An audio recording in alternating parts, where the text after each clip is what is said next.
So when your letters go from this to this, you know that something truly amiss is afoot. And these letters are from Kentucky Governor Andy Beshear. And they are matching, I think, the escalating urgency of answers behind what in the actual hell is going on with the absence of Senator Mitch McConnell. Now, we know that there are these random proof of life pictures and statements that are released from the senator's office. And yet the big question is he even aware of what in the hell is going on? I mean, I personally think that McConnell is alive. I just don't think he's alive here. I don't think he has the mental acuity to be able to continue to serve as a United States senator. So when given the chance to sit down with Kentucky Governor Andy Beshear, I wanted to just pointedly ask him, what are you doing about it? And I think you'll appreciate his response. I was pushy. I was pushy with him because I do think that more needs to be done than just maybe waiting to get answers. Now, Beshear has a very interesting take about not allowing more harm to happen by getting a replacement in for McConnell that is even crazier than McConnell has been when it comes to loyalty to convicted felon Donald Trump. But we have to weigh that against the fact that you now have a sitting, or maybe he's not even sitting anymore, maybe he's lying down, United States Senator that's been MIA from his job for more than 44 days. And the fundamental reality is if you and I said, peace out, and didn't show up for our job for 44 days, I think that not only would we not have that job anymore, but yeah, people would have the same questions. Are you alive? Are you dead? Are you brain dead? Are you alive? I mean, look, it's a pretty black and white, I think, issue. And so listen and let me know in the comments below what you think about this interview with Governor Beshear. I have a lot of respect for him. And I do think that he has an incredibly bright, promising future in the Democratic Party on the national level. But this is a test. This is a test for him. Take a listen. Governor Beshear, thanks for joining all of us here at Katie Fang News. Excited to do it. Also recently was on with Katie Couric. So it's good to talk to both Katies.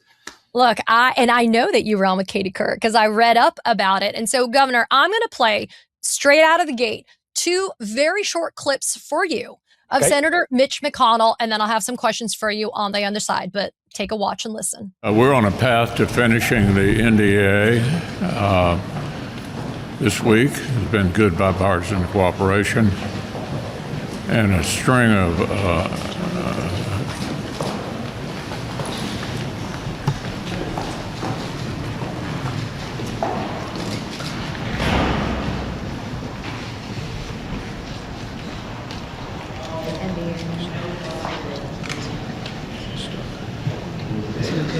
Wait a minute. Are you good, Mitch? Okay, Mitch. Anything else you want to say, or should I just go back to your office? Do you want to say anything else to the press? Go ahead, John. I'll take it. I'm running for re-election in 2026. what are my thoughts about what? Running for re-election in 2026. That's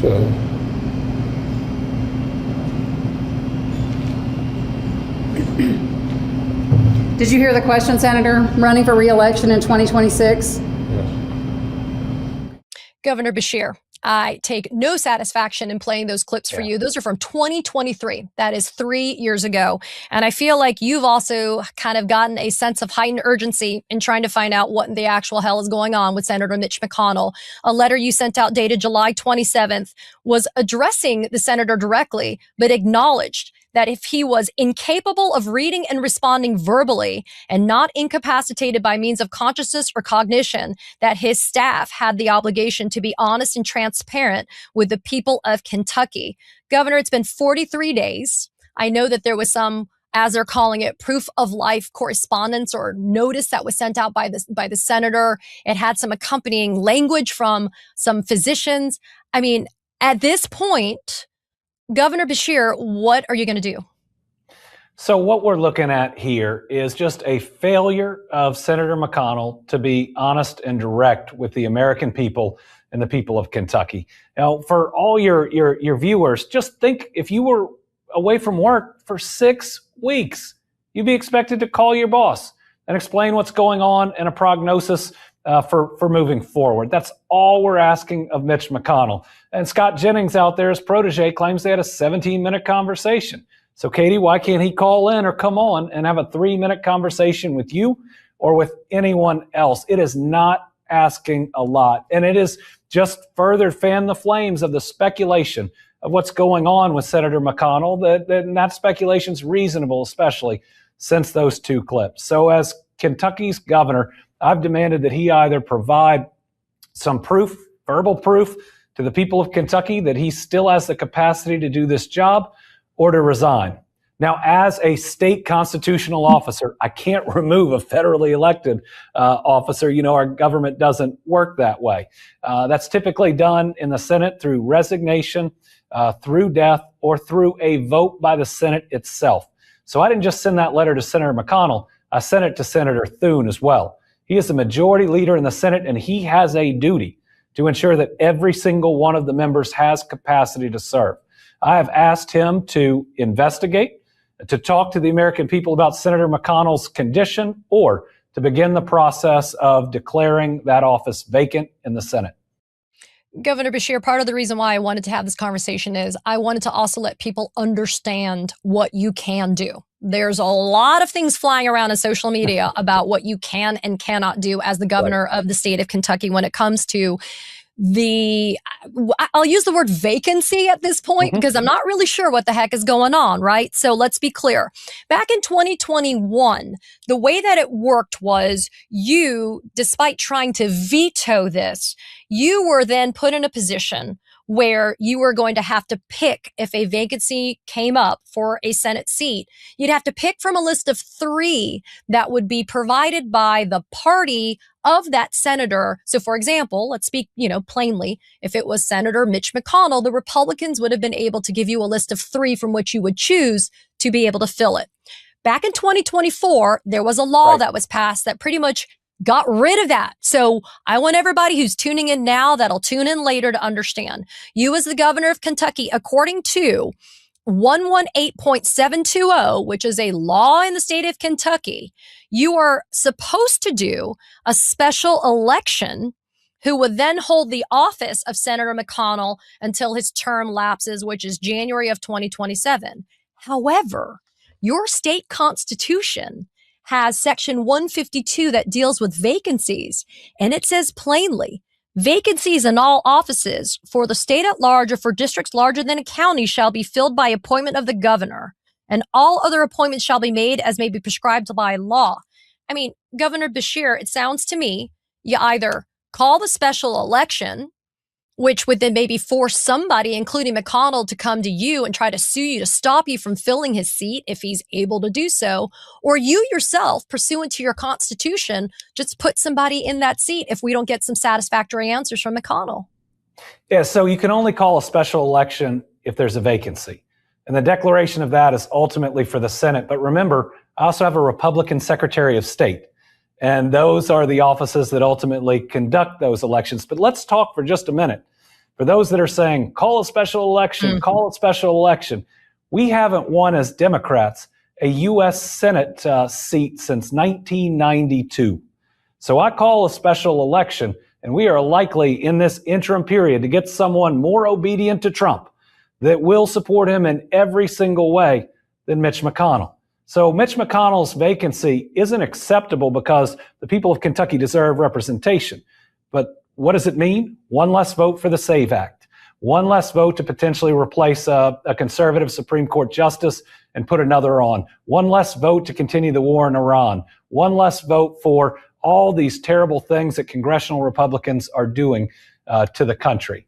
Again, whether or not there is the appointment power or the special election is required, I think that is a question of law in Kentucky that has not been decided. But what I've said is if there is a vacancy, if we have the proof that there is the vacancy, then I'm keeping all options on the table because we cannot continue to have a Congress that simply allows this president to run over the Constitution and harm the American people.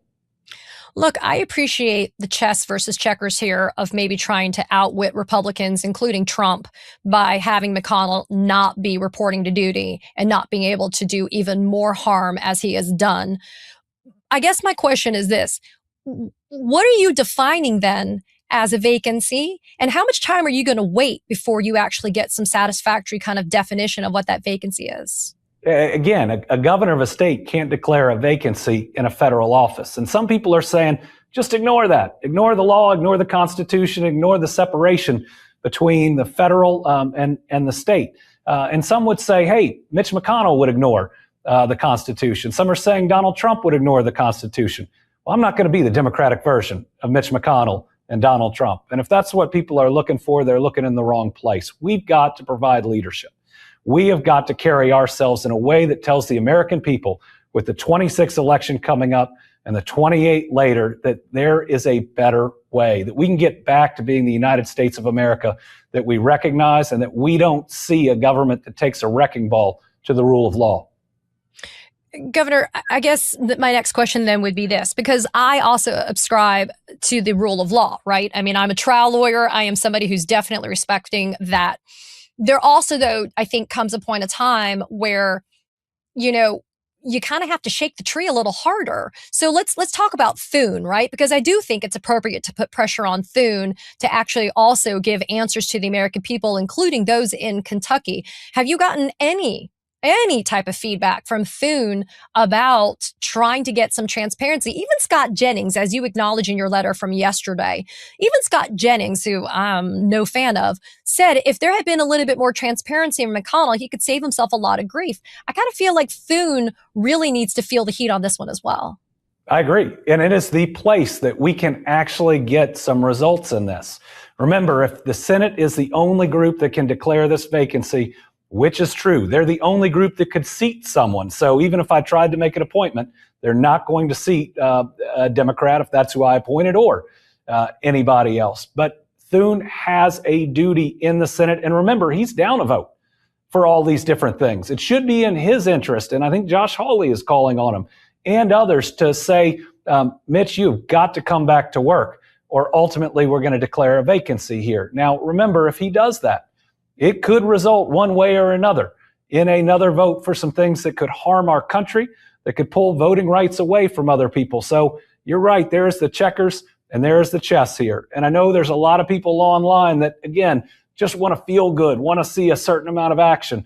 My job in the end is to do the best I can for the American people and to make sure that no one further has those voting rights torn back, that we protect our elections in 26 and 28, that we are there for Americans who are getting crushed by higher taxes, that we can get out of a war in Iran that has not only skyrocketed the price of gas and diesel, but also fertilizer for all of our farmers. There is a lot of tough things the American people are facing. And whether or not something that I do or don't do is a popular thing online, I'm always going to do what benefits the American people who I signed up to serve.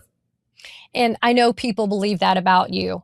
Sir, and that is the reason why you do have such a strong support. I'm going to leave you with the following, Governor. And again, I am a big rule of law girl, and I am a big respectful person when it comes to the law. But I'm going to leave you with a little thought.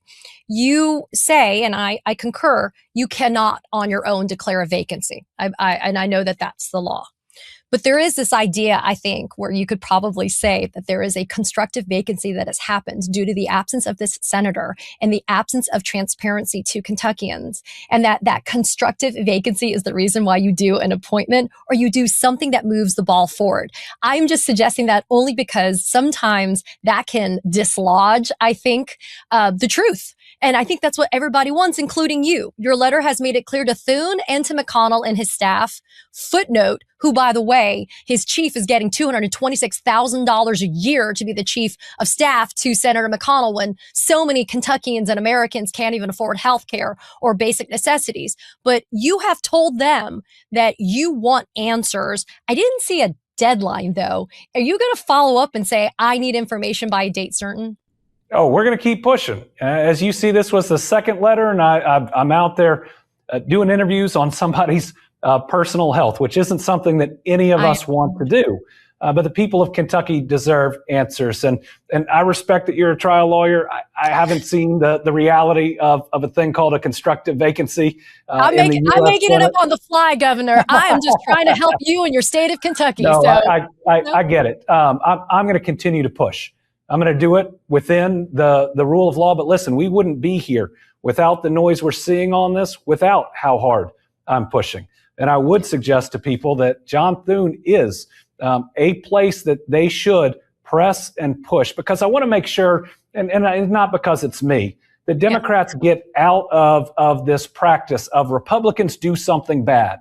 And instead of spotlighting the Republicans doing something bad, we attack Democrats for our perception that they might not be doing enough to stop it, right? If someone's going to rob a bank, we should be against the bank robber and not just attacking the security guard that's in it. So as Democrats that are out there trying to call out Republicans, trying to win elections, trying to put people in positions where we can do more for the American people, let's just make sure we're trying to be constructive in the way we do it. Well, I'm happy to draft some letters for you every week, Governor, if you want me to. I'm happy to sit there and escalate it for you. Governor Andy Beshear, it really is a privilege to be able to spend the time with you. And thank you for being willing to have these honest and very transparent conversations that we're not getting from Republicans, but you're willing to have them with me. And I know that my viewers really appreciate you. So thank you so much. And Katie, if we have a position open up in our general counsel's office, we can use all that help. So come on. Thanks, Governor. It's good to see you. Thank you. Thank you. Katie Fang here. We launched the Katie Fang News Channel in partnership with the Midas Touch Network so we could bring you the latest in legal and political news. Straight, no chaser. So if you're a fellow truth teller, hit that subscribe button and share the word about this channel so we can build a high information America together.